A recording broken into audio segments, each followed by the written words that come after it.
Está colocando agora, professor. Beleza, meu querido. João Vitor, nossos pés e as nossas mãos aqui nesse evento. Maravilhoso. Viu, professora Rita? Esse seu aluno é show. Boa tarde a todos. Não, é maravilhoso. É verdade.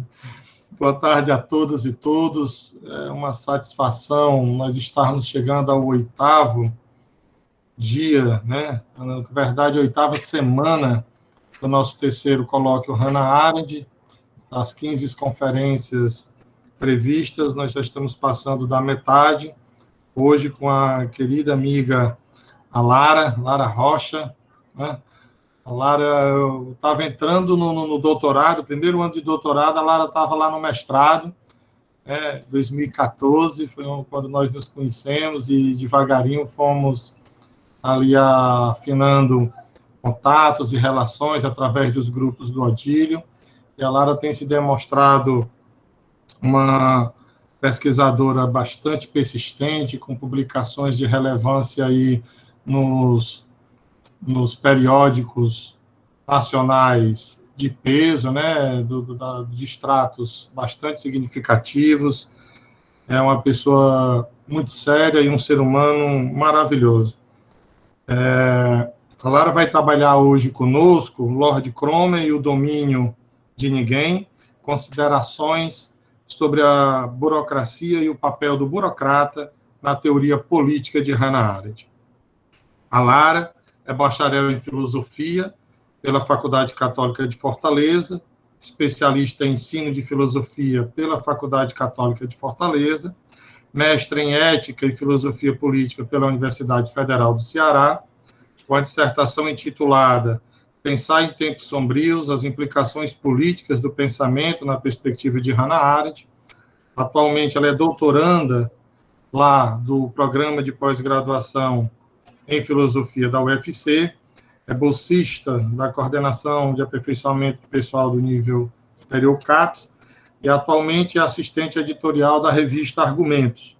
Atua na área de ética e filosofia com os seguintes temas: pensamento, ação, burocracia, formas de governo, participação política. Minha querida amiga, muito boa tarde para você. Muitíssimo obrigado pelo aceite do convite de estar conosco nessa empreitada. A palavra é toda sua. Bom, já se tornou uma tradição desses encontros, iniciá-lo com uma fala de agradecimento ao Ricardo, né? E longe de, já pegando um gancho no nosso tema da burocracia, né, que vamos discutir um pouco hoje, longe disso ser um discurso vazio, ou alheio à realidade, longe disso ser um clichê ou frases feitas, o que eu percebo é que há de comum nessas falas é a amizade, é o respeito, é a admiração. O que eu posso falar um pouco rapidamente do Ricardo, a minha experiência com ele, a minha convivência com ele nos corredores e salas de aula da Universidade Federal do Ceará, é que o Ricardo sempre se demonstrou extremamente preocupado com a recepção dos jovens pesquisadores, como esses jovens pesquisadores eram inseridos nos ambientes, nas instituições acadêmicas, sempre possibilitando a esses recém-chegados, né, nesses espaços, um lugar de fala, um lugar de ouvir e ser ouvido, inserindo-os nos debates, inserindo-os nos eventos, e eu acredito que muito da concepção deste evento é que exatamente para possibilitar esse lugar de fala aos jovens pesquisadores de Arendt, vem exatamente dessas preocupações que o Ricardo sempre demonstrou. Então, assim, aproveito mais uma vez para agradecer por estar participando, o convite que aceitei prontamente, assim que me foi feito.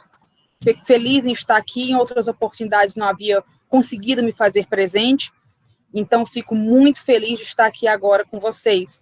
Como já disse, vendo algumas faces conhecidas, é sempre muito reconfortante depois de algum tempo vê-los, e aquelas faces que eu ainda não conhecia, mas que já havia lido, já havia sido provocado por diversos de seus escritos, e pelas falas magistrais que vieram antes de mim, e colocaram o sarrafo lá para cima. Meu muito prazer em conhecer a todos. Então, saúdo ao Ricardo, saúdo a todos vocês presentes, e antes de começar propriamente a leitura do texto, antes de passar a leitura do texto, eu quero destacar alguns pontos que eu creio que serão cruciais para o entendimento de não só do que vai ser passado, mas que a gente possa fazê-lo como se planejou, né?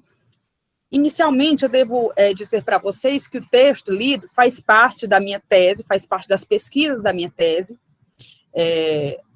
O meu tema de pesquisa é a burocracia como o não lugar da política, a partir da perspectiva de Hannah Arendt.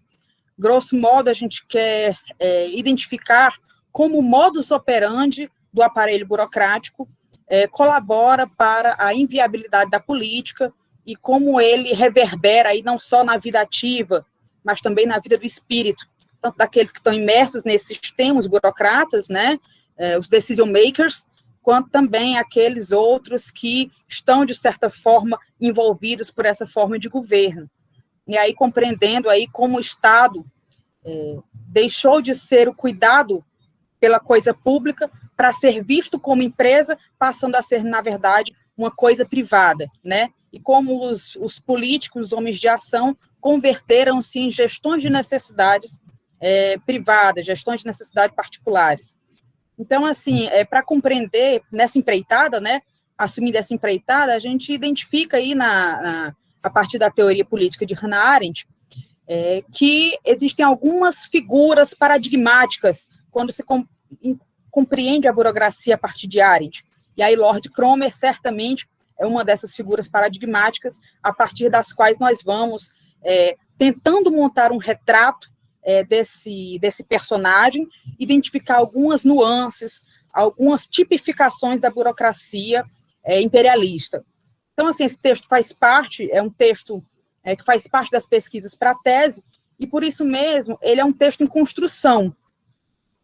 A pesquisa está em andamento, o texto está em construção, e aí, na verdade, eu não tenho pretensão de fechar conceitos ou de apresentar para vocês um argumento acabado, mas a ideia, na verdade, bem socraticamente falando, se me permitem, é transmitir para vocês o meu espanto com relação à burocracia, o meu espanto em relação ao Cromer, e ouvir de vocês os espantos que o texto suscitará, ou os espantos que vocês, porventura, já tragam sobre o tema. Por outro lado, apesar do recorte da nossa fala de hoje ser bem delimitado, bem específico, a gente tem um personagem que é Cromer, a gente tem um período que é o governo de 1883 a 1907 no Egito, então a gente tem um recorte temporal, espacial bem delimitado. Mas, por outro lado, este recorte específico, ele não deve nos enganar.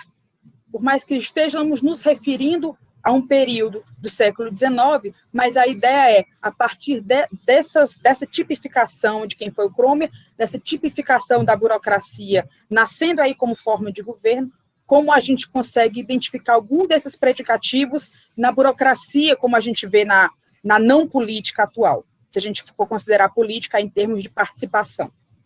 E, por outro lado, para fechar aqui como último ponto de relevância, é interessante a gente observar como a burocracia foi mencionada em diversas vezes no decorrer deste evento mesmo. Mesmo que ela não tenha sido tomada como objeto central de investigação, mas ela apareceu diversas vezes, em diversas falas diferentes, e aqui eu posso enumerar em mais ou menos 3 pontos principais em que a burocracia foi vinculada.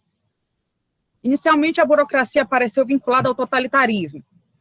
Perfeito, não há como fugir disso. A própria Hannah Arendt, quando nos descreveu entre o passado e o futuro a burocracia do Estado totalitário como a casca de cebola, ela já não havia deixado margem para a gente compreender a organização do Estado totalitário de outra forma que não como um Estado altamente burocratizado. Por outro lado, a burocracia apareceu também vinculada nas falas do evento a partir da figura de Eichmann. E aí também é perfeita a conexão, é perfeita a leitura, haja vista que a gente também, a partir de Hannah Arendt, pode compreender Eichmann como burocrata por excelência, né? Identificar aí alguns elementos também concernentes a uma burocracia mais radicalizada, mais enraizada do que certamente havia com Lord Cromer, que é de que modo a burocracia, por mais que ela tenha sido fundamentada para ser uma forma de governo racionalizada, de uma sociedade racionalizada, a partir das demandas cada vez mais crescentes da economia, os assuntos da economia passando para serem pautas políticas, mas de que modo essa forma de regime de governo tão racional, ela pode, na verdade, contribuir para uma irracionalização. Irracionalização entendida na ausência de pensamento, né? E, por outro lado, a burocracia também foi compreendida, foi destacada como uma forma de governo que inviabiliza a liberdade dos homens. E eu creio que, a partir desta leitura, é que vai também, por vários pontos, aparecer aqui a burocracia como inviabilizadora da política participativa, da política com a deliberação. Isso já é apontado desde a figura de Cromer. Então, isso já era um prerrogativo se a gente parte do princípio que o governo de uma minoria, necessariamente, ele exclui a maioria de todo tipo de participação e de deliberação. Então, assim, eu proponho aqui, para além dessas três leituras, a burocracia vinculada ao totalitarismo, a burocracia a partir da figura de Eichmann e a burocracia a partir da forma de governo que inviabiliza a política, eu proponho aqui uma quarta possibilidade de leitura, que é o surgimento da burocracia. De que modo é possível compreender essa tipificação da burocracia relacionada ao imperialismo a partir da figura de Lord Cromer. Então, são mais ou menos os objetivos que a gente tem, e eu passo aqui, em seguida, a leitura do texto. Eu inicio com uma citação do próprio Lord Cromer, do livro que foi citado diversas vezes por Hannah Arendt, na obra Origem do Totalitarismo, que é o governo das raças subjugadas, o governo das raças dominadas, né? E aqui eu cito: qual deve ser a profissão de fé de um imperialista sólido? Ele não terá medo da competição. Ele acreditará que no tratamento das raças subjugadas, os métodos de governo praticados pela Inglaterra, embora às vezes abertos a críticas legítimas, são superiores, moral e economicamente, aos de qualquer outra nação, e que, forte na posse e manutenção desses métodos, seremos capazes de enfrentar os concorrentes. Por outro lado, ele não terá nenhuma simpatia por aqueles que têm tanto medo da grandeza imperial, que não desejam que cumpramos nosso destino manifesto, e que, assim, querem que afundemos na insignificância política ao recusar o título principal que nos torna grandes. O escrito de Cromer, contido na obra O Governo das Raças Subjugadas, considerada por Arendt o manual do burocrata imperialista, exemplifica alguns dos elementos que constituíam a mentalidade predominante no imperialismo, especialmente de origem inglesa. O interesse de Arendt por esse período reside na identificação de que alguns de seus predicativos foram utilizados posteriormente na política interna europeia, notadamente no modelo nazista e stalinista de dominação. A invenção de uma política mundial competitiva, justificada por processos dinâmicos e leis sobre-humanas, a constatação de que os estados podem guiar-se por outras motivações além das econômicas, que o racismo pode substituir a ideia de nação, e, por conseguinte, de uma origem comum que justifica o sentido próprio da humanidade, e a utilização de um governo invisível, que desassocia completamente governantes e governados, fizeram do imperialismo seu laboratório inicial, numa confluência baseada no desarraigamento como experiência cotidiana de massas cada vez mais numerosas de indivíduos e na tênue fronteira entre interesse público e demandas econômicas, regidas pelo imperativo das vorazes e cambiantes necessidades dos homens. Para que a dominação dos povos estrangeiros fosse possível, Arendt destacou que foi criada uma nova forma de governo, a partir da qual regiões que antes não interessavam tanto aos europeus, como a África, exceto seu litoral norte, passaram a ser pontos fundamentais, seja por razões econômicas ou estratégicas, como a segurança da Índia, seja devido ao imperativo da expansão como um fim em si mesmo. Esse novo mecanismo de organização política, a burocracia, pode ser descrita sob o pano de fundo do imperialismo, como a aplicação de princípios administrativos utilizados com o objetivo de substituir o governo das colônias, consideradas inferiores e, por isso mesmo, carentes da proteção dos países europeus. De acordo com Arendt, a burocracia é uma forma híbrida de governo, pois algumas de suas características, tomadas de modo isolado, remontam ainda à antiguidade, e aqui eu destaco algumas. A hierarquia e a disciplina militar do Império Romano, o governo por decretos como um dispositivo jurídico de exceção previsto nas constituições modernas, a utilização de funcionários concessionários no Egito e nos impérios germânico e mongol, e os cargos técnicos, que passaram a ser considerados também cargos de confiança nos Estados-nação, cuja confluência de elementos em uma forma única de governo tem origem nas colônias imperiais da Argélia, Índia e Egito, no final do século XIX. Diferente da raça, que antes de congregar o submundo europeu e as suas mais nobres camadas, seduziu inicialmente apenas situarem os piores elementos da civilização ocidental, a burocracia foi concebida pelas mais elevadas camadas da inteligência europeia, como a solução imprescindível para dominar povos considerados inferiores, mantendo com relação a eles um alinhamento necessário. Certamente, sob a ótica imperialista, seria uma temeridade deixar que indivíduos primitivos conduzam questões políticas tão intrincadas. Lord Cromer, considerado por Arendt como o paradigma do governante burocrata imperial, personifica a transição entre interesses coloniais e a voracidade imperialista. Nascido em 1841, na Inglaterra, vindo a falecer no mesmo país no ano de 1917, era filho de uma família de banqueiros. O Banco da Família, Barings Bank, existiu até o ano de 1996, quando faliu envolto a escândalos de corrupção e denúncias de crime contra o sistema financeiro europeu. Família que havia migrado da Alemanha um século antes. Evelyn Baring, seu nome de batismo, formou-se na Real Academia Militar aos 17 anos e serviu no exército inglês em missão na ilha grega de Corfu, assim como em Malta e na Jamaica.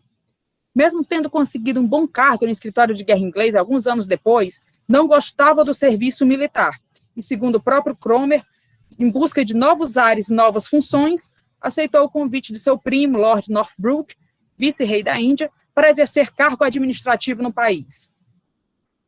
Foi em sua estadia na Índia que descobriu o verdadeiro prazer, ou talento inato, como ele modestamente considerou, pela administração, numa mistura de dedicação desinteressada aos povos subjugados e fidelidade inquebrantável à Grã-Bretanha, e, consequentemente, a missão inata que todo inglês trazia consigo, o encargo originado com os cuidados com o mundo, o que naturalmente incluiria a proteção dos povos considerados por eles mesmos atrasados. Assumindo tal missão, que certamente somente seria confiada a grandes homens, despertou a antipatia de seus iguais, por causa dos seus frequentes rompantes de rudeza, e a simpatia de seus superiores, devido à eficiência com que conduzia questões administrativas. Foi no contato com a forma britânica de dominação indiana que Cromer tirou a primeira lição que levaria posteriormente para o Egito. Os ingleses eram política, moral e economicamente superiores a estes povos, devido a uma confluência de fatores, que iam desde a moral cristã e a forma ocidental de pensamento, até predicativos especificamente ingleses, como cavalheirismo, valentia, elegância, além de sua capacidade de adaptar-se às condições naturais do país, tornando-as não um empecilho para futuras conquistas, mas um meio através do qual tornou-se possível a tutela dos povos subjugados, o que era revestido por uma capa de cuidado e proteção. Não à toa referiam-se aos países conquistados não como colônias, como feito na Idade Moderna, mas como protetorados. Para a pergunta óbvia advinda dessa afirmação, que questiona do que estes povos estariam sendo protegidos, a resposta de Cromer é enfática: de si mesmos, de sua falta de condições para se autogovernar e dos perigos íncitos a tal ausência de predicativos políticos. Para compreender a mentalidade dos burocratas britânicos do período, Arendt menciona duas lendas que exemplificam sua suposta superioridade, conferida a eles por eles mesmos, que os tornava aptos para este pretenso cuidado com o mundo. A primeira, escrita por Rudyard Kipling, pretendia narrar a origem do povo britânico, que, vivendo em uma ilha, necessitava do auxílio dos elementos naturais que lhes eram disponíveis para sobreviver. A conjunção dessas condições foi possível com a criação do navio, que, ao congregar os elementos em torno de uma mesma invenção, tornou os ingleses senhores e protetores do mundo, o que era agravado pela ignorância e maturidade imputada a outros povos. Para Ben Habib, e eu aqui a cito, a justificativa do governo indireto, como a noção de Rudyard Kipling do fardo do homem branco, exemplifica a capacidade do imperialismo britânico de fazer uma política baseada essencialmente em um alinhamento perigoso e, de fato, divisão absoluta entre governantes e governados, que parece ser um gesto de compromisso cultural e uma marca da integridade e tolerância britânicas. No entanto, o que era particularmente perverso sobre a justificativa da burocracia era como ela facilmente envolvia uma linguagem exagerada de dever moral, equiparando responsabilidade política a uma ética infantilizada de justiça. Foram os britânicos que velaram o desprezo por aqueles sobre os quais governavam, com a linguagem paternalista de proteger raças tidas como os menores.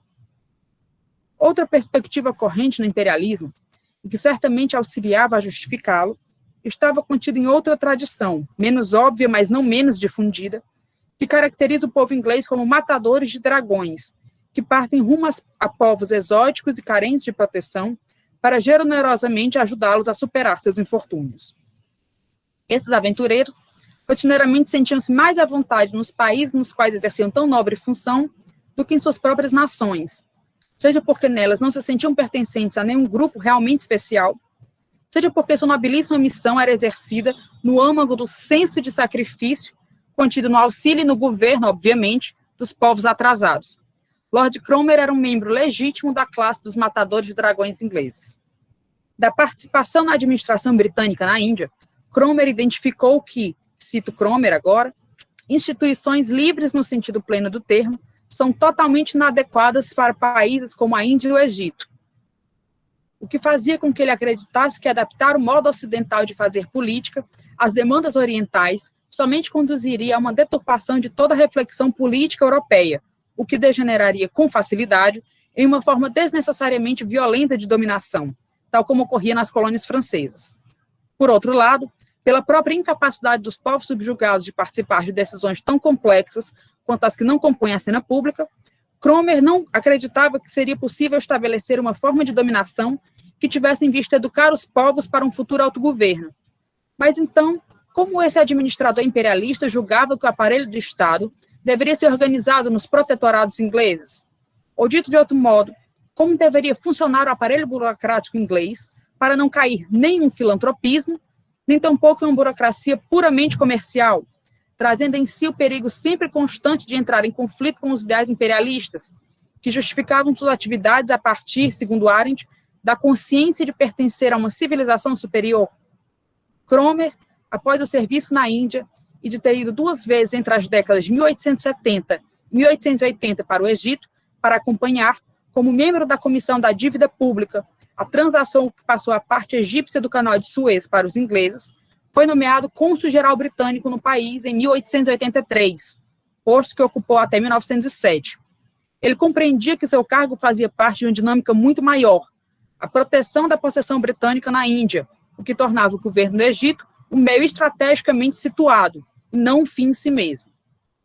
Para governar num contexto de, segundo Arendt, contato forçado com pessoas que viviam em um plano inferior, ou como Cromer caracterizou em sua obra, pessoas de mente desleixada, instituições livres, no sentido de possibilidade de participação política, não eram recomendáveis. Ao contrário, para proteger o governo da interferência de um povo sem tradição de pensamento político, Cromer contribuiu para o estabelecimento de uma forma de governo alienada e indiferente com relação aos súditos, numa abissal dicotomia entre o interesse de governantes e o interesse dos governados.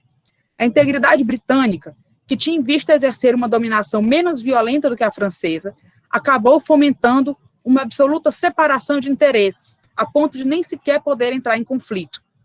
Como se vivessem em mundos completamente distintos, destituídos de vínculo ou de quaisquer interesses comuns que abrissem a brecha para a ação política, a burocracia imperial baseava-se na contraposição existente entre a elite burocrática, segundo Ben Habib, cuja única função era governar, nem de acordo e nem a partir de qualquer identificação política com os povos subjugados, e os próprios povos dominados, que, segundo Arendt, nunca sabem o que os governa, e por isso vivem sob domínio perpétuo do acaso.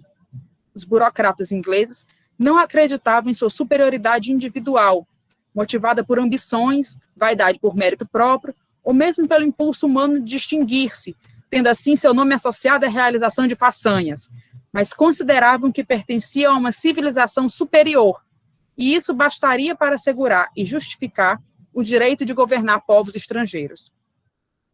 Sobre o alinhamento característico da burocracia inglesa, sob a égide de Lord Cromer, Ben Habib aponta que a base do governo imperial não se fundava na adaptação das leis e instituições inglesas no Egito. Ao contrário, a recusa em fazê-lo baseava-se na estrita demarcação entre governantes e governados, que, na ausência de instituições de equilíbrio, funcionava a partir somente do senso de dever do burocrata.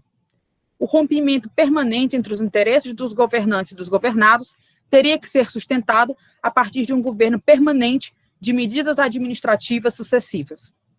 Para que a máquina burocrática funcione, os burocratas, considerados por Cromer, né, em sua obra, instrumentos de incomparável valor na execução da política imperialista, são peças fundamentais.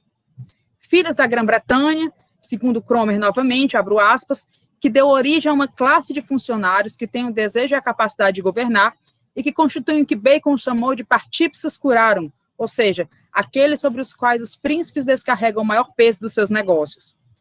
Formam um corpo de especialistas sem os quais uma dominação aliada não seria possível. Cromer montou o aparelho burocrático egípcio de modo similar ao que observou em sua estadia na Índia, sob a justificativa de que, cito Cromer, nenhum homem pode dirigir e controlar adequadamente os vários interesses de um império tão vasto, a menos que fosse auxiliado por homens com conhecimentos diferentes e possuindo conhecimento íntimo com os diferentes e complicados assuntos envolvidos no governo e no bem-estar das raças sujeitadas.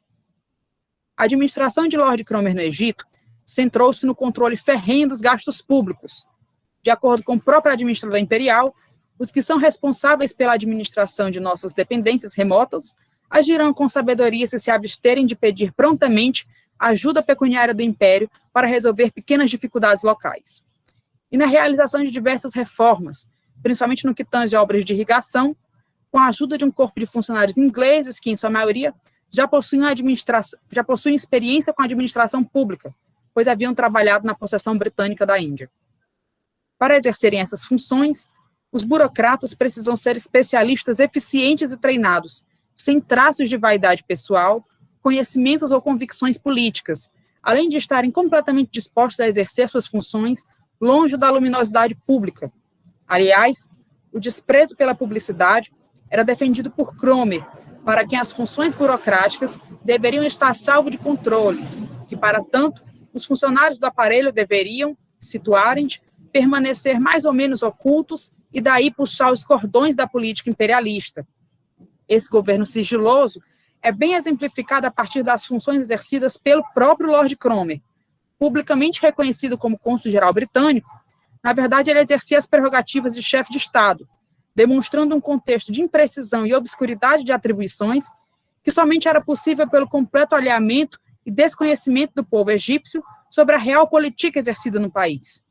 Sem serem considerados pelos ingleses capazes de se autogerir, eram governados pela Grã-Bretanha. Como cidadãos egípcios, tampouco dispunham de cidadania inglesa. Não eram cidadãos lato sensu, o que os deixava à mercê de quaisquer dominações, cada vez mais distantes de participação política efetiva. Por outro lado, ao sentir-se participante de um movimento muito maior do que ele mesmo, o burocrata se despe de tudo que, frente a tão nobre função, torna-se acessório, como família, amigos, grupos diversos dos quais antes fazia parte, ou quaisquer atividades corriqueiras e despretensiosas. Antes, se volta para aquilo que é verdadeiramente grandioso. A consequência direta e nefasta dessa identificação absoluta do burocrata com o exercício de suas atribuições é conceber a si mesmo como uma função, reduzindo-se a um mecanismo integrante deste todo maior e irresistível, diante do qual idiosincrasias que tornam o homem o que ele é, convertem-se em frivolidades, que devem ser deixadas de lado em prol, de acordo com Arendt, cito aqui, de manter o processo em andamento, concebendo a si mesmo como mera função e vendo nessa função, nessa encarnação da tendência dinâmica, a sua mais alta realização. Para fazer funcionar o aparelho, a obediência, no caso aqui as leis da expansão e as demandas dela decorrentes, se torna o valor supremo. Não é necessário refletir sobre leis incontestes e supostas verdades autoevidentes, nem questionar dinâmicas sobre-humanas que não carecem de justificativa, mas de aquiescência. Sobre a repercussão da burocracia nas atividades espirituais de seus funcionários, Arendt denunciou em Sobre a Violência que, abro aspas, nada pode ser mais assustador do que o crescimento do prestígio dos assessores, de mentalidade científica nos conselhos dos governos. O problema não é que eles tenham sangue frio para pensar o impensável, mas sim que eles não pensem. Fecha aspas. A burocracia imperial, assim como as organizações burocráticas posteriores, é o governo exercido por peritos, o domínio de uma minoria experiente que deve resistir à pressão constante exercida pela maioria inexperiente, pressão esta que, sob a ótica do imperialismo, seria fruto de sua própria ignorância. Este governo de peritos, exercido por uma minoria em detrimento da não participação da maioria, só pode permanecer às custas do distanciamento e da não participação da maioria dos homens com relação aos assuntos públicos. Desse modo, a burocracia, desde a sua vertente imperialista, é antagônica às aspirações democráticas. De acordo com a mentalidade tipicamente burocrata, como, de acordo com Arendt, já cito, todo povo é basicamente formado por uma maioria inexperiente, não se lhe pode confiar um assunto tão altamente especializado como política e negócios públicos. Justifica-se, assim, o ciclo perigoso formado pelo alheamento dos assuntos públicos, ausência de participação política, subjugação e dominação de povos e indivíduos considerados inferiores. As consequências do afastamento da maioria inexperiente dos assuntos públicos são catastróficas. Se o governo de peritos é sempre restrito à minoria experiente, a maioria dos indivíduos permanecerá afastada das deliberações políticas. Como para agir é necessário o conjunto dos homens, possibilitando que as suas singularidades se afirmem perante a pluralidade, a forma de governo da minoria destitui a maioria da possibilidade de agir significativamente e de desvelar o seu quem, num processo em que a maioria, considerada incapacitada para deliberar e decidir politicamente, pode ser considerada menor, em uma nebulosidade política que faz da maioria minoria, no sentido de uma maioria menor, uma maioria incapaz. Com o consequente esvaziamento da esfera pública, restrita apenas aos gabinetes e escritórios, este regime só pode ser antipolítico em sua essência. Para manter esse afastamento da maioria inexperiente, Lord Cromer defendia que, apesar do governo, que ele caracterizou como governo através da espada, não ser a melhor forma de controlar os povos subjugados, certamente seria uma possibilidade sempre presente em uma forma de domínio que não é anexação, nem ocupação militar, chegando ele próprio a afirmar, e aqui eu abro aspas, um mecanismo altamente delicado, cujo funcionamento eficaz depende muito do julgamento e da habilidade de alguns indivíduos, pode ser justificado somente se pudermos ter sempre em vista a possibilidade de evacuação. Se essa possibilidade se tornar tão remota a ponto de ser quase inexistente, ser-nos-á preferível acertar com as outras potências que assumiremos o governo do país, no caso o Egito, garantindo sua dívida.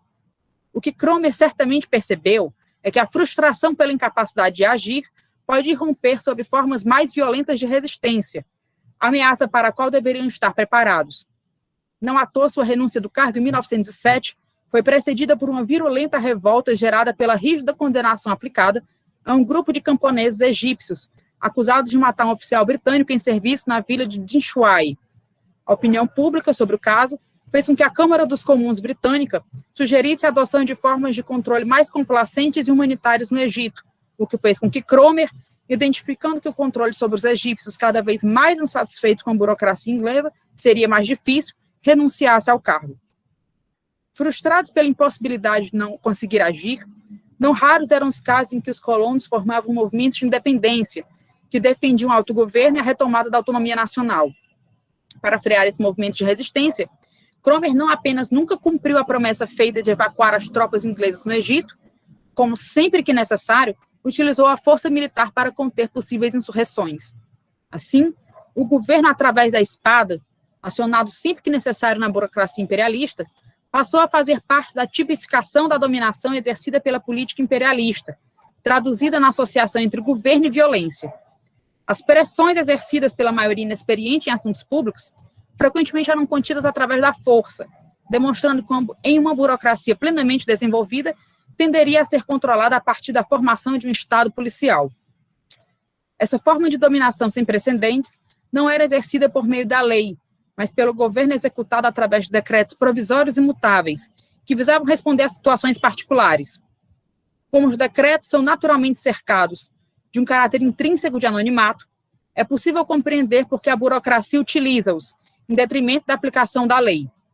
Enquanto as últimas demandam deliberação, debate público, a existência de interesses comuns, sem os quais ela perde sua própria legitimidade, o decreto, para ser validado, necessita apenas do aval do governante e de seu corpo de funcionários especialistas. Porquanto a justificativa da lei reside na capacidade dos homens de agir em consenso, em vista da permanência do corpo político, o decreto não tem outra pretensão senão sua própria aplicabilidade, sua utilidade em circunstâncias, situarem-te, que mudam constantemente e que apenas um perito pode conhecer em detalhe. como o Império não produz na colônia um corpo político enquanto estrutura composta por códigos jurídicos, divisões de poderes, um sistema eleitoral próprio, mas apenas um corpo burocrático, mantido através da confluência da administração com a violência e da expansão com a força, não cabe nesse sistema a implementação de um corpus legal. Enquanto as leis podem ser mais facilmente atribuídas a homens e a assembleias, a profusão de decretos característica da dominação burocrática é destituída de um quem. Essa ausência de persona torna inviável ao homem comum saber de onde emanam as ordens, que sempre acabam sendo prerrogativas de setores, de ministérios, de comissões de especialistas, mas nunca de um homem ou de alguns homens específicos e conhecidos pelo público. Assim, pode-se dizer que os decretos são destituídos de face. Esse caráter de anonimato que subjaz os decretos traz duas consequências fundamentais. Em primeiro lugar, sua ausência de persona coaduna-se com o regime, submetido a um movimento constante, no caso, a lei da expansão, que, de acordo com Arendt, não era motivada pelo apetite específico por um país específico, mas sim concebida como processo infindável, no qual cada país serviria de degrau para expansões futuras, que iriam ad infinitum, restringidas apenas pelos limites do próprio planeta. Assim, os decretos, diferente das leis, podem ser justificados pela execuibilidade de um poder supremo, maior do que o aparelho e seus funcionários, e que por isso mesmo não carece de justificação. Por outro lado, a criação e aplicação de uma determinada lei necessita do cumprimento de certos passos, como a submissão a uma assembleia, votação, deliberação, etapas que, além de demandar uma participação política inviabilizada pela burocracia, são vistas pelos burocratas como sutilezas legais pouco práticas, que certamente limitariam a liberdade dos burocratas e sua própria eficiência em uma forma de governo que está permanentemente sujeita a mudanças, e que por isso não pode ser cerceada por nenhum tipo de marco de confiabilidade. Participando deste movimento constante, todos desconhecem quais serão os próximos passos ou decretos, inclusive os próprios funcionários. Com efeito, Lord Cromer evitou todo tipo de código jurídico e instrumentos escritos em sua relação com o Egito, para que não precisasse se limitar ou submeter à lei, mas apenas seguir o irresistível imperativo da expansão. Cito Arendt: o burocrata evita toda lei geral e trata cada caso separadamente, por meio de decreto, porque a estabilidade da lei gera a ameaça de formar uma comunidade na qual ninguém pode vir a ser um deus, porque todos têm que obedecê-la. A primeira herança sem testamento deixada pela burocracia nos moldes imperiais foi que o domínio de ninguém, ou a forma de governo despersonalizada, no sentido de ausência de persona, é potencialmente mais destrutiva e violenta do que as tiranias. Essa ausência de uma face de onde emanam as deliberações torna as instituições políticas as porta-vozes de um movimento infindável, envolto numa atmosfera de sigilo que converte o palco dos assuntos públicos no grande jogo dos negócios ulteriores, no qual somente uma minoria conhece o movimento de cada peça do tabuleiro. O pseudo-misticismo que envolve a burocracia instituída como forma de organização governamental tende a considerar irrelevante quaisquer interpretações de suas leis sobre-humanas, fazendo com que sucesso, fracasso e o exame crítico sobre os acontecimentos sejam completamente dispensáveis. A única coisa que importa numa política que vive em movimento desenfreado e que, por isso, tende naturalmente à ruína, é o próprio evento, brutal e nu. À margem do tabuleiro, localizam-se a maioria, os homens comuns, que desconhecem as regras deste grande jogo, seja por ausência de direito de nascimento, seja porque, com a desenfreada ascendência das questões econômicas nas pautas políticas, os assuntos públicos se tornaram uma disciplina especializada, e o debate político, longe das praças públicas, passou a ser encargo dos experts. Essa maioria, aliada da política imperialista, suplantada por uma administração exercida por trás da cortina, será potencialmente inviabilizada a capacidade de agir. A administração governamental realizada através de decretos e de sua atmosfera de anonimato se adapta mais facilmente a regimes de opressão. A segunda lição deixada pela burocracia imperial inglesa é que funcionários completamente identificados com sua função, a ponto de considerá-la a sua mais alta realização, poderão abdicar da reflexão e do questionamento em prol de adequar-se perfeitamente ao movimento grandioso e irresistível do qual fazem parte. Essa simbiose entre o burocrata e a execução de suas funções, que no governo de Lord Cromer teve seu paradigma inicial, desvelou-se como a forma de governo ideal para a execução de massacres administrativos na possessão britânica na Índia, algumas décadas depois, e de modo mais cruel, sistemático e antipoliticamente justificado, no totalitarismo. Enquanto os governantes burocratas anteriores à Primeira Guerra Mundial contentavam-se em controlar seus destinos exteriores, deixando intacta toda a vida espiritual, a burocracia totalitária, cito Arendt, conhecendo melhor o significado do poder absoluto, interfere com igual brutalidade no indivíduo e em sua vida interior. Como resultado dessa radical eficiência, extinguiu-se a espontaneidade dos povos sob domínio totalitário, juntamente com as atividades sociais e políticas, de sorte que a simples esterilidade política, que existia nas burocracias mais antigas, foi seguida de esterilidade total sob o regime totalitário.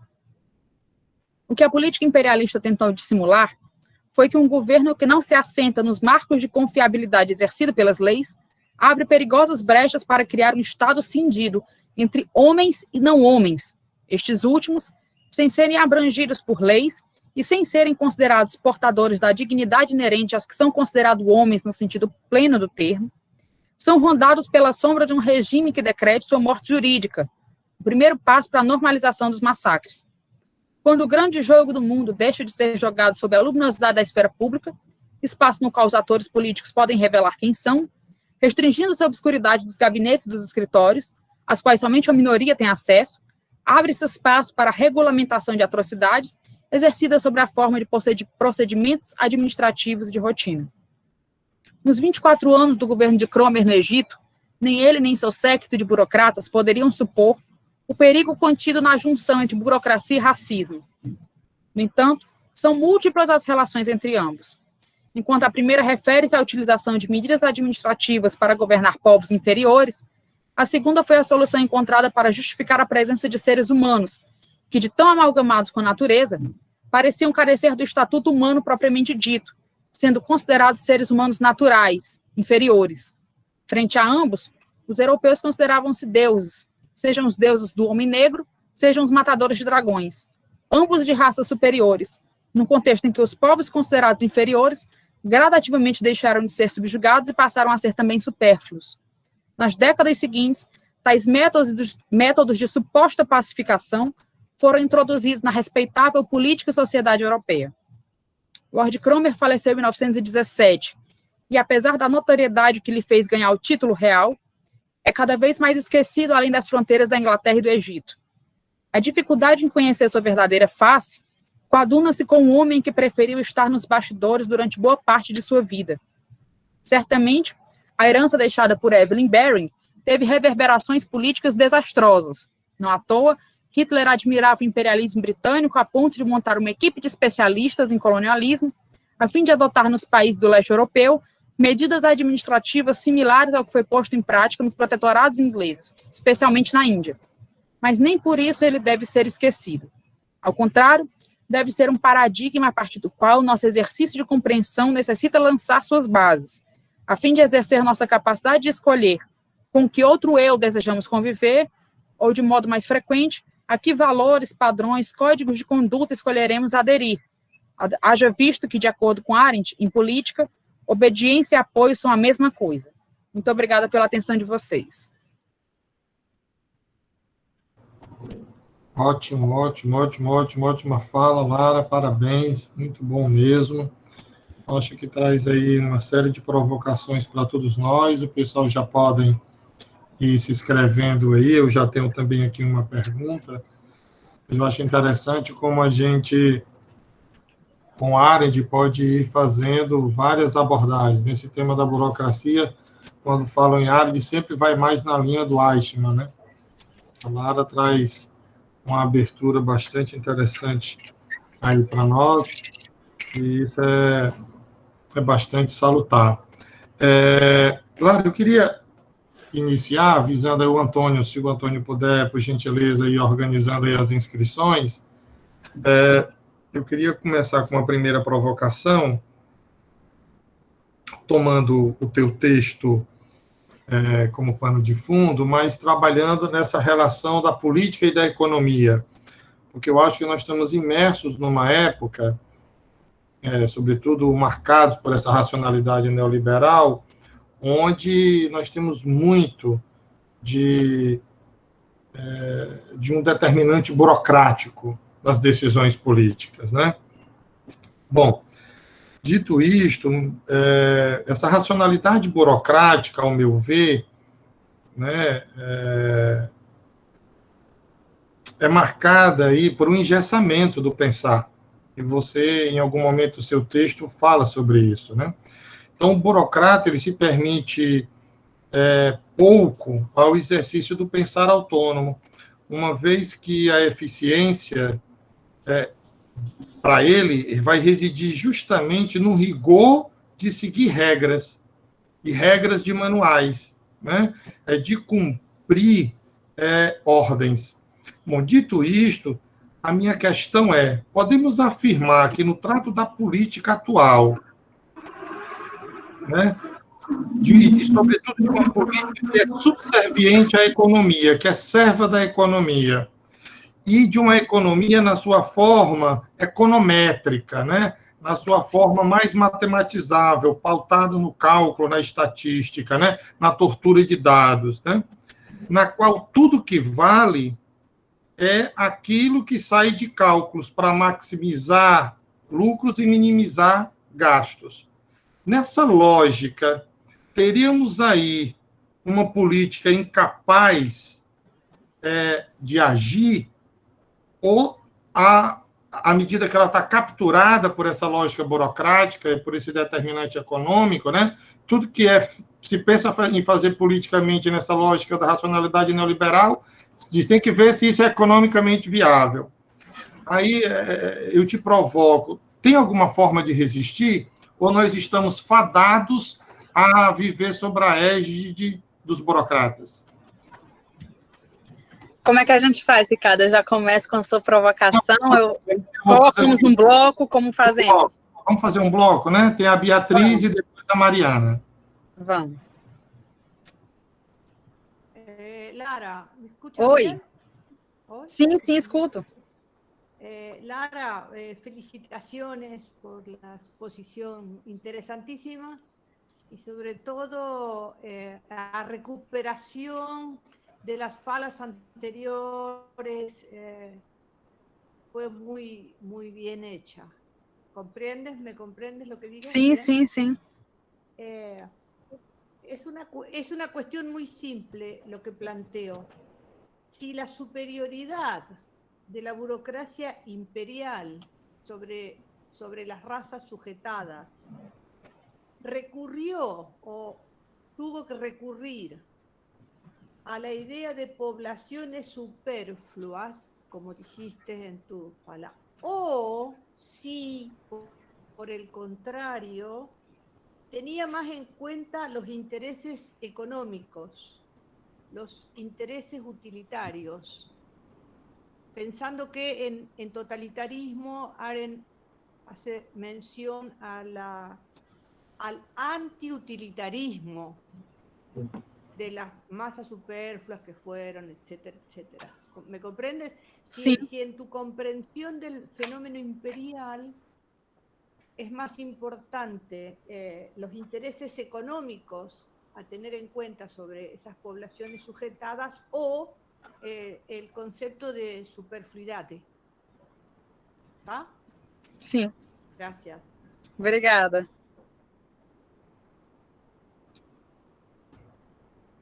Mari? Oi, Lara. Oi, obrigada. Prazer. Prazer. Eu estava pensando, eu falei assim, gente, esse povo escondeu a Lara dos eventos, porque eu não tinha visto. Mas, na verdade, Mariana, falha minha também. Inúmeros outros eventos do Ricardo já tinham sido convidados, os eventos que o Glauton e o Tony organizaram já tinham sido convidada, mas aí eu nunca podia me fazer presente, e aí eu espero que a partir de hoje, à distância ou presencialmente, eu esteja também, para poder eu acho que a gente só ganha no debate, né? Claro, claro. E eu gostei muito de te ouvir, parabéns pela fala. Eu estou pensando também aqui, por outras razões, essa questão da burocracia, e o que está me incomodando é essa ligação entre burocracia e violência que apareceu na tua fala. E aí eu tenho 3 perguntas, porque quando eu li a Arendt, eu fiquei um pouco com essa com essas questões na cabeça, e eu acredito que talvez você tenha mais condições de responder do que eu, porque você está olhando para isso com mais cuidado, né? Então, a primeira delas, quando você fala dessa, que eu acho que é uma visão do Lord Cromer, que é que a dominação inglesa ela foi menos violenta que a francesa. E aí eu pergunto, foi isso mesmo? Ou isso, de alguma maneira, é uma defesa do tipo de burocracia que ele faz para dizer, não, a nossa burocracia ela é uma administração que não, né, que é neutra, que não usa violência, que não está ligada a uma ideologia política. Eu queria saber o que você acha disso. Segunda questão, você falou de uma relação entre uma burocracia plenamente desenvolvida e o Estado policial. Mas aí, quando toda essa burocracia que é imposta no imperialismo, ele tem um importante papel das forças militares, né? Até você fala, tem uma repressão do exército contra os levantes que teve no Egito. E aí eu queria saber como que seria, então, essa montagem desse Estado policial, no que ele difere desse uso de uma força militar. E a terceira coisa que eu fiquei pensando é nessa questão, essa expressão massacre administrativo, né? Quando eu encontrei, eu fiquei pensando assim, mas por que ela dá esse nome, né, de massacre administrativo? Qual que é a característica dessa violência específica que merece um nome diferente com esse adjetivo de administrativo? Acho que é só isso, e aí eu só queria comentar uma coisa, eu vou entrar na pergunta do Ricardo, porque eu estou estudando um pouco mais o neoliberalismo, e o neoliberalismo, uma das coisas que ele faz na década de 90 é promover uma reforma administrativa, e eles vão dizer a gente tem que abandonar um pouco, não tudo, mas um pouco desse modelo da administração burocrática, e vão propor um novo modelo de administração que eles chamam de administração gerencial. Então, eu acho que tem o desafio agora da gente, né, para pensar nesse presente, é o que sobra dessa burocracia e o que vem de novo. Bom, é isso. Obrigada, gente. Só antes da Lara começar, eu achei ótimo a Mari ter falado isso, porque eu também tenho me dedicado ao tema do neoliberalismo, só que mais pelo óculos do Foucault, né? A Mariana vai mais pela área, mas eu acho que é um tema que urge, assim, para a gente pensar juntos também. Mas é isso, Larinha, desculpa cortar sua fala, filha. Nada, você. Ricardo. Vou começar pela Mariana. Vou começar por último, vou inverter. Primeiro, sobre os massacres administrativos, Mariana. A expressão não foi de Arendt, ela toma de empréstimo, na verdade, de Carthill, administrador britânico na Índia, que foi ele que, nos seus relatórios, ele, além de falar que a administração indiana, a possessão britânica na Índia se caracterizava por uma administração através de relatórios, ele nem menciona muito decretos, ele menciona mais que era algo que ficava na base dos relatórios, e ele é o primeiro a usar o termo massacres administrativos, no sentido de que não tem muita leitura ainda em Carthill, mas ele considerava que os massacres seriam recomendáveis administrativamente para conter insurreições. Na verdade, os massacres seriam um método, vamos dizer assim, de pacificação. Acredite se quiser. Então, assim, a partir dessa normalização não só do subjugamento, mas do extermínio de fato como procedimento de rotina, aí a Arendt utiliza da expressão de Carthill, e ela vai mencioná-la diversas vezes quando fala, inclusive, do próprio totalitarismo, né? Ela fala como o mal burocrático, os assassinatos como procedimentos de rotina, os massacres administrativos, ela menciona isso em uma série de responsabilidade de julgamento, nos diários filosóficos, ela menciona diversas vezes o tema, os seus materiais datilografados também. E aí, assim, outra questão sua, Mariana, quando você coloca para mim que se a dominação inglesa foi menos violenta do que a francesa, né? Na verdade, esse era um argumento também do Cromer, que ele dizia em diversos trechos da obra, inclusive, se vocês quiserem, eu posso disponibilizá-lo para o Ricardo, ele manda para vocês o original do Cromer, o Governo das Raças Subjugadas, tá certo? Eu mando por e-mail do Ricardo, ele disponibiliza. Ele menciona em diversas ocasiões que a Inglaterra exerce um domínio superior aos outros povos. E ele, inclusive, vai justificando o porquê que a Inglaterra seria superior. E aí ele dá uma série de moral cristã, o uso da moral cristã, do cristianismo, a forma própria de pensar do Ocidente, e aí em diversos trechos ele dá a entender um pouco ali, puxando para a brasa da filosofia, como se fosse um dos elementos que tornariam o Ocidente, e a Inglaterra especificamente, superior. Em termos de administração, de dominação, ele diz que ele defende essa tese, e afirma que, inclusive, alguns franceses mais, vamos dizer assim, seus contemporâneos, já conseguiam identificar, vamos dizer assim, essa superioridade britânica. Então, assim, mas, de fato, se a gente for contabilizar a quantidade de massacres nas duas colônias, especialmente nas décadas depois do Cromwell, posteriores ao Cromwell, de fato, não dá para você dizer se houve uma dominação menos violenta ou mais violenta. E eu acho que, quando a gente compreende a burocracia a partir de Cromwell, a gente vê que há não somente a violência da imposição física, mas há também a violência de você destituir um povo do seu próprio governo, né? Você afastar completamente, aliar completamente o povo da participação política. Então, assim, se a gente for colocar na balança por esse ponto, de fato, o que a gente tem é uma grande ironia quando a Arendt menciona essa defesa do Cromwell, da superioridade inglesa, porque, de fato, não dá como a gente dizer.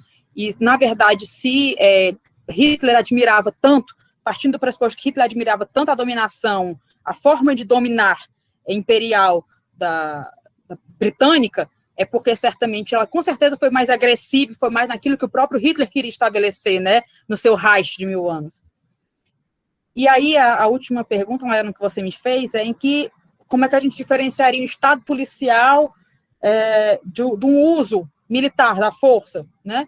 Porque, na verdade, assim, o uso da força é até, como é que eu posso dizer, constitucionalmente previsto, né? Não é à toa que os exércitos são forças constitucionalmente previstas. O que acontecia, se eu posso falar assim, o que acontecia no Egito sob a égide de Cromwell, era mais assim, era um controle, uma contenção de insurreições.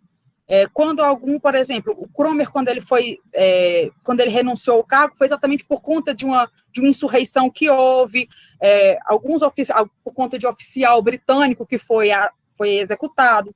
Então, assim, era mais em termos de conter, de fato, insurreições, conter possíveis focos de resistência a essa burocracia, conter os movimentos crescentes em busca da autonomia nacional. Eles queriam, vamos dizer assim, os movimentos pró-independência, né, e tudo mais.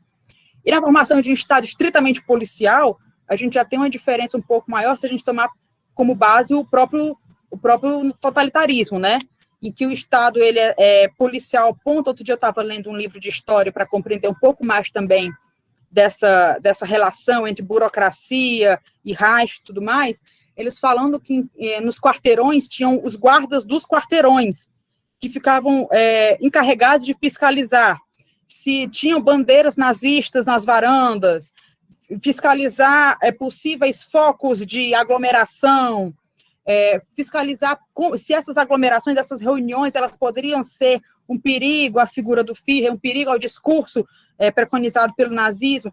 Então, assim, eu acredito que no Estado policial, não só as movimentações externas, as insurreições que não são contidas, mas o estado de vigilância, o estado de punição se torna muito mais generalizado do que no mero uso militar da força, vamos dizer assim, pontos estratégicos. Na verdade, no Estado policial, todo ponto é estratégico, e para controlar, como a Arendt queria, como a Arendt apontou que o nazismo queria converter essa humanidade num só homem, né, era preciso um controle não só do movimento externo, mas também da vida do espírito dos homens, sejam eles trabalhando diretamente para o Reich ou não. Eu acho que é aí que está a crueldade maior mesmo desse, vamos dizer assim, desse aparato burocrático no nível mais radicalizado. Não sei se lhe respondi, Mariana. Tranquilo? Agora, Beatriz, obrigada pela pergunta, obrigada pelos elogios, um prazer também. Você me pergunta se a superioridade da burocracia imperial teve que recorrer à denominação das raças subjugadas, se ela estava mais vinculada, né, a essa ideia de uma raça inferior, os não-homens, né, ou se ela voltava-se mais mesmo aos interesses econômicos. É interessante porque, por um lado, o interesse também da Grã-Bretanha no Egito era também econômico, né? Eles tinham interesse, de fato, no algodão, período em que as indústrias inglesas estavam em plena expansão, então precisavam de matéria-prima, era estrategicamente, se a gente pensar em geografia, situado como para proteger, né, a Índia, mas, então, havia esse critério econômico, tanto que o próprio Lord Cromer, na sua obra também, ele menciona que um dos prerrogativos que diferenciariam essa burocracia inglesa de uma burocracia francesa, e ele, inúmeras vezes, ele alfineta, dizendo que a burocracia francesa oscila entre ser um mero filantropismo ou uma burocracia puramente comercial.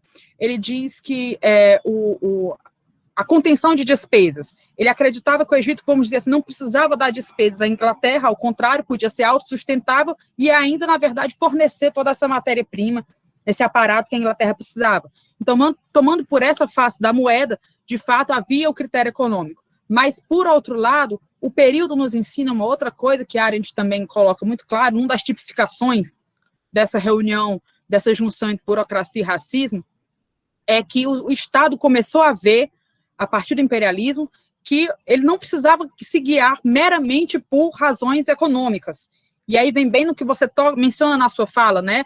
Várias vezes a Arendt menciona nas suas obras que não era o nazismo não seguia uma lógica econômica, uma lógica utilitária. Os campos de concentração são a prova mais concreta, né? De que não seguia um padrão utilitário. Você, no meio da guerra, transportar milhares para serem exterminados não é economicamente o mais desejável. Então, assim, por uma face da moeda tem sim os interesses econômicos. Mas, por outro lado, há essa herança que a gente não pode esquecer, que o imperialismo foi esse laboratório, Beatriz, que mostrou para a política dos estados que eles podiam se guiar por outros motivos que não os econômicos. E aí, assim, vem a grande... Então, tem dois lados da moeda nessa sua pergunta. Viu? Mas, assim, de fato, e sobre a questão dos povos, né, subjugados, as raças, né, como foi algo que eu tentei deixar mais ou menos no texto, como o racismo se guiou da ideia do homem natural, né, e que gerou espanto por... Eles não eram inumanos, mas não são homens como nós. Então, a solução mágica que encontraram foi que eles seriam os deuses dos homens brancos, né? Então, assim, a partir daí, os massacres foram, vamos dizer assim, ideologicamente legitimados e a sociedade africana foi organizada em torno disso. Então, assim, e por outro lado, a burocracia também se utilizou dessa questão dos inferiores para os povos, mas não, neste primeiro momento, não vinculado ao racismo, mas também vinculado a povos considerados inferiores. E aí também, mas isso também não demora muito tempo, depois de algumas décadas, aí a junção de burocracia e a junção com racismo, aí dão brecha para os massacres administrativos, como a gente vinha falando. Beth, espero que tenha lhe respondido, lhe dado direcionamentos. Muito obrigada, muito bem. Ricardo, agora você, meu amigo, você me lembro da fala acho que foi da primeira moça que estava palestrando, você me aperta, né, mas não me abraça, né?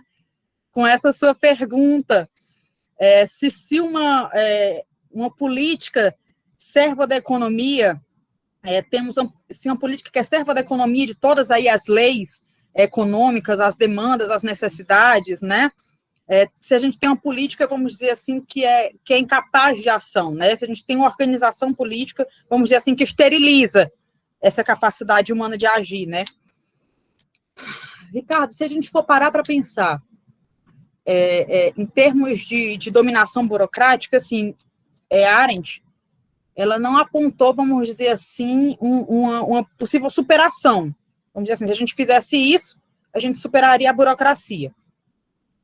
E eu acredito aí, e é muito até frágil falar, porque a Arendt tem duas grandes influências, quando ela, nas reflexões dela sobre a burocracia, certamente é Kafka, o homem kafkiano envolto em processos e desfigurados, processos ela tem um texto no livro Compreender, que é uma releitura sobre Kafka, que ela fala um pouco, né, sobre o processo Castelli e América, esse homem desfigurado que é julgado, não sabe nem por que leis que é julgado, e depois acaba entrando e aceitando aquela culpa de que ele não tinha e se deixando levar por esse sistema de leis sigilosas e desconhecidas. E você tem também Weber, por outro lado, quando Arendt aponta algumas tipificações da burocracia, já eram apontadas por Weber em Economia e Sociedade.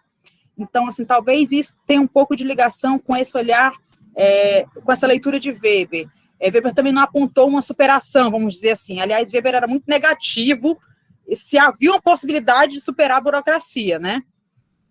E Arendt me parece, assim, um pouco mais nesse ponto, ter adotado uma leitura parecida nesse ponto. Ela não aponta, mas não vamos esquecer, e por isso que eu sempre falei muito em potencialmente, a burocracia inviabiliza potencialmente a capacidade dos homens de agir, porque, na verdade, de acordo com Arendt, me parece que, primeiro, eu posso apontar para 2 pontos. O primeiro é que a capacidade de agir é inerente aos seres humanos e, vamos dizer assim, sempre que eles se reúnem em prol de interesse comum, essa capacidade, aquilo que é só potência, transforma-se em ato, e aquilo pode reverberar em um movimento político. A gente tem períodos, eu acredito que os tempos sombrios, nós estamos os tempos sombrios não passaram, na verdade, eu tenho minhas dúvidas, se nós não estamos caminhando para tempos cada vez mais sombrios, mas você vê ainda focos de luminosidade, de movimentos de resistência, espaços de debate. Isso significa que a burocracia ela pode até tentar, assim, eu acredito que por isso tão bem ela serviu ao totalitarismo, tentar essa construção de um só homem, homens que só obedecem, porque não é necessário você agir, se você precisa se comportar. A demanda social é a demanda do comportamento, não é a demanda da ação. Mas, por outro lado, os focos de resistência, os focos de ação, eles fogem ao controle da dominação burocrática, como fugiram, e Arendt deixou isso muito claro no final de Origens, né, do totalitarismo, fugiram ao controle do totalitarismo. Então, acredito assim, a burocracia potencialmente inviabiliza a ação, e potencialmente inviabiliza a existência de um espaço público, inviabiliza potencialmente um exercício da política enquanto participação, isso é inquestionável. Mas aí a ação sempre rompe, sempre que os homens se reúnem em prol de interesse comum. E, por outro lado, eu aponto até, arrisco aqui também uma leitura, Arendt aponta, quando nos seus textos sobre as revoluções, né, ela aponta algumas, e dentre os quais ela, acho que se destaca o sistema de conselhos, como uma forma de nascimento dessa política em termos de participação, né, temos aí, ela fala sobre a Revolução Húngara, né, naquele texto no último livro dela, sobre a ação, né, Ação e a Busca da Felicidade, Arendt era um entusiasta da Revolução Húngara, um entusiasta do sistema de conselhos, na verdade, um entusiasta da política participativa. Então, assim, apesar dela não ter apontado para um regime que pudesse superar a desumanidade da burocracia, mas, por outro lado, ela aponta que é possível e por esses 2 caminhos. Primeiro, porque a ação sempre rompe, e a burocracia inviabiliza sempre potencialmente, e depois tem aí, historicamente, temos aí a experiência dos conselhos. E aí, eu não sou tão versada nessa leitura, certamente nosso amigo Tony, se estivesse por aqui, poderia nos falar mais detalhadamente sobre isso. Tá ótimo, Lara, magnífico. Um diálogo muito proveitoso. Eu queria fazer algumas lembranças, né? Não esqueçam de assinar a frequência, pessoal. É muito importante, sobretudo para quem almeja a certificação ao final, né? Estar presente e não assinar dificulta esse processo. Então, é importante que vocês assinem. Aí, pela segunda vez, João Vitor colocou o link da frequência, por favor, acessem. Enquanto os colegas vão se organizando aí para compor o segundo bloco de conversa, de diálogo, eu queria fazer um comentário ainda sobre essa coisa do massacre como administrativo, né? Administrativo, né? Porque eu acho que tem aí subjacente, suspeito eu, né, um elemento biopolítico, que embora a Arendt não trabalhe com esse sintagma, né, é inegável que a biopolítica está presente nas suas obras, sobretudo em Origens e a sua continuidade lá na condição humana com a questão da laborização da vida. E aí essa ideia do massacre, e aqui dando um salto para Foucault nesse sentido, né, pulando para esse outro óculos, eu acho que tem tudo a ver, porque essa racionalidade burocrática, ela me parece que casa muito bem com a racionalidade neoliberal, que é justamente esse terceiro elemento que o Foucault vai trabalhar, onde agora o que se administra são populações, o que se administra é o corpo-espécie, o que se administra então, a partir de uma lógica, não mais só da disciplina do anátomo-corpo político, mas a partir de toda uma nova categoria política que o Foucault vai trazer para o centro do debate da teoria política, que é a categoria de população. E, nesse contexto, o massacre, ele também é solução. Porque se lá no mundo disciplinar a lógica era fazer morrer e deixar viver, nessa lógica neoliberal, ela é invertida. É o fazer viver que vem em primeiro lugar e o deixar morrer depois. Mas aí o massacre é esse momento mesmo, por isso que você diz, né? Pasmem, isso era algo que parecia positivo, né? Porque... Sim, eles achavam que era extremamente racional para conter as insurreições e exterminar os povos. Então, assim, isso foi extremamente forte na Índia, né? E depois teve reverberações aí na política totalitária, mas foi extremamente forte, era recomendável, era um procedimento de rotina. Pois é, eu fiquei vendo aí um forte elemento biopolítico nesse sentido. Mas, enfim, isso mais para estimular aqui o nosso debate, né, essas viagens que, de repente, vai dando pano para manga. Bom, meus amados, está aberto aí mais um bloco, nós ainda temos 30 minutos, tá? Vocês podem estabelecer diálogos, não necessariamente questões, mas impressões, comentários, fiquem à vontade.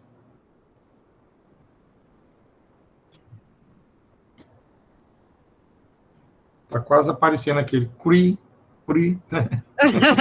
Ricardo, aproveitando aqui, a Rita de Cássia, né, ela falou aqui no chat conosco que essa fala, assim, lembra Bolsonaro com os índios, né, que segundo ele, são quase tão humanos quanto nós, e é verdade, né, e aí chama atenção para o fato do perigo que se corre quando você começa a cindir entre homens e não homens, né, e os homens sempre são legalmente amparados, judicialmente, de quaisquer perigos, quaisquer ameaças, e os semi-homens ou os não-homens, aí acabam ficando sempre à margem de qualquer proteção legal.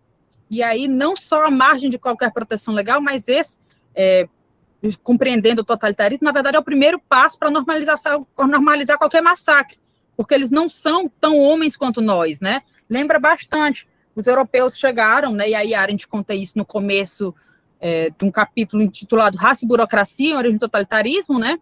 Os europeus chegaram e aí depararam-nos com aqueles homens tão diferentes, amalgamados com a natureza, e na verdade, e a Arendt até chama a atenção que o racismo nessa leitura, nesse mote, não diz tanto respeito à cor da pele, mas mais ao caráter, é como se, sob a ótica imperialista, é claro, não é a Arendt que está dizendo isso, sob a ótica imperialista, esses homens seriam homens naturais. E aí a única explicação que os primeiros europeus que chegaram lá para esse fenômeno de homens que eram humanos, mas que não eram tão humanos quanto eles, né, que seria que eles eram homens naturais, ou semi-homens, e que aí eles, por serem homens em sentido pleno, na verdade, tinham sido o povo eleito por Deus, né, para ser o Deus do homem negro. E aí começou a escravidão a ser o modus operandi, né, de toda a organização da sociedade do período africana. E aí, assim, o perigo da repetição desse discurso, né, quando você normaliza que existem numa organização político-social homens e não homens, esses não homens, obviamente, vão ser nominados. E, sob determinadas condições, eles poderão vir a ser exterminados também, né? Pois é, o pessoal está saindo aqui, Edna e Glauton, tem outros compromissos, obrigado pela presença de vocês. E eu acho que essa sua lembrança do comentário da professora Rita e essa incursão que você faz, acho que reforça ainda essa minha impressão da questão biopolítica, porque é justamente aquelas vidas sacrificáveis, né? De alguma forma, sim, quando eu coloco nessa discussão, são quase tão humanos como nós, são vidas que podem, de alguma forma, serem descartadas, né? São vidas que, de alguma forma, podem ser dispensadas. Isso é muito perigoso, né? Oi. Desculpe, me perdoe a referência, mas eu só queria fazer um comentário rápido. Pois não, querida, por favor. Me lembrou algo que eu considerei extremamente assustador. Hoje eu escutei o jornal da Jovem Pan da manhã, e nele foi colocado que o governo Bolsonaro jamais fez algum tipo de ato que fosse autoritário ou violasse qualquer tipo de direito. E eu fiquei muito assustada quando eu escuto uma fala como essa, 15 dias depois do próprio Bolsonaro ter feito ter dito essa pérola, né? E agora, no mês de outubro, indígenas brasileiros estão rodando a Europa com um dossiê de denúncias de graves violações contra direitos dos povos indígenas e denunciando, inclusive, o governo brasileiro por extermínio étnico. Então, eu acho que a fala da Lara, ela corrobora para uma situação da gente refletir e que esses extermínios, eles não acabaram. O Brasil está vivendo um terrível processo de conflitos de terra, e esses conflitos de terra passam por extermínio étnico indígena, né? Então, é muito importante que a gente esteja muito sintonizado com o que está acontecendo hoje no Brasil. Só esse comentário, porque eu me horrorizei hoje com isso que eu ouvi. Perfeito, professora Rita. Eu acho que só enriquece, e é isso mesmo. Eu acho que a fala da Lara joga luz sobre essa situação que nós estamos vivendo, porque é uma burocracia que faz um cálculo justamente nessa perspectiva, né? O que é que vai me dar lucro? Veja que no nosso caso da pandemia, durante muito tempo, a grande argumento logo no início, ali, abril, né, depois de que iniciou no fim de março, era de que os CNPJs não podiam morrer. Então, os CPFs não tinha problema, mas os CNPJs precisavam sobreviver, né? A ponto de chegar a dizer, não, apenas os velhos e os que têm doenças, comorbidades, é que poderão vir a falecer, os demais não. Quer dizer, eles nem percebiam o que eles estavam dizendo. Há vidas que são descartáveis, há vidas que não importam. A gente sente muito, mas... E essa questão indígena também muito séria. Quer dizer, nós estamos num momento onde essa coisa da vida sacrificável está muito em voga dentro do bojo do neoliberalismo, e eu acho que a gente precisa mesmo refletir sobre isso, e como muito bem respondeu a Lara, né, a minha provocação, nesse sentido que tem que encontrar, assim, brechas de ação, porque a burocracia está aí, ela vai tentar nos capturar, isso é indiscutível. Isso é tão difundido, Ricardo, que até me lembro, alguns anos atrás, a gente discutindo isso numa aula do Odílio, que até nossa linguagem tomou conceitos empresariais, fala-se empreendedorismo, fala-se eficiência, fala-se a gente mesmo, vou estabelecer algumas metas para estudar. Ou seja, vamos dizer assim, o conceito de empresa tomou conta e invadiu profundamente não só as nossas instituições públicas, mas a nossa vida privada mesmo. A diferença é até que ponto, e quanto isso é assustador, isso também aconteceu no totalitarismo. Hoje podemos não ter mais os guardas, os vigias de quarteirão, mas até que ponto estamos caminhando para tempos cada vez mais sombrios, completamente, como é que eu posso dizer, destituídos de ação política efetiva. É muito assustador quando eu comecei a me debruçar as pesquisas sobre a figura de Lord Cromer, especificamente, é muito assustador você pega isso muito para a nossa realidade. A política jogada como um jogo por trás da cortina, as decisões políticas, as informações políticas como assuntos de bastidores. E aí, assim, o quanto nós não sabemos, o quanto nós somos completamente alieados dos assuntos públicos. Então, assim, e o quanto isso acabou ser aliado dos assuntos públicos na nossa realidade, tornou-se até um motivo de orgulho, né? A maioria das pessoas tem orgulho de ser aliada da política. Política não se discute, mas se a gente não discutir política, o que é que a gente vai discutir? Pois é, Lara, eu acho que esse guarda do quarteirão, ele se reinventou, mas ele existe sim, no meu modo de entender. ainda nessa pegada biopolítica, a cada elevador que a gente entra, a cada ônibus, a cada loja que você encontra um sorria, você está sendo filmado, a cada luz que está agora, a cada câmera que está agora nas avenidas com alcance enorme, capaz de nos capturar, né, a nossa imagem dentro dos veículos, é o guarda de cada esquina lá do passado. Claro que com um objetivo outro, né? Ou essa mesma coisa do celular. Perfeito, Mariana. De uma maneira que nós estamos, por algoritmos e por tecnologias, hoje vigiados. E nós desejamos e ansiamos por isso. Nas minhas reflexões sobre a biopolítica, nesse contexto do neoliberalismo, me impressiona que, de algum modo, nós desejamos isso porque nós fomos capturados por essa lógica sem mesmo perceber. Então, a insegurança, a violência nas grandes cidades, até hoje nos interiores, né, nas pequenas cidades, ela é tão gritante que nós queremos a câmera que nos vigie, que 24 horas nos fotografe, sem pensar que há outras implicações para além disso. Assim, e, Ricardo, a nível governamental, inclusive essa insegurança é uma das demandas que mais a gente está em época de eleição, que mais é debatida na eleição. A gente não busca um representante, ou a gente não busca, vamos usar numa linguagem weberiana, um político por vocação. A gente busca um gestor que cuide bem das nossas demandas particulares.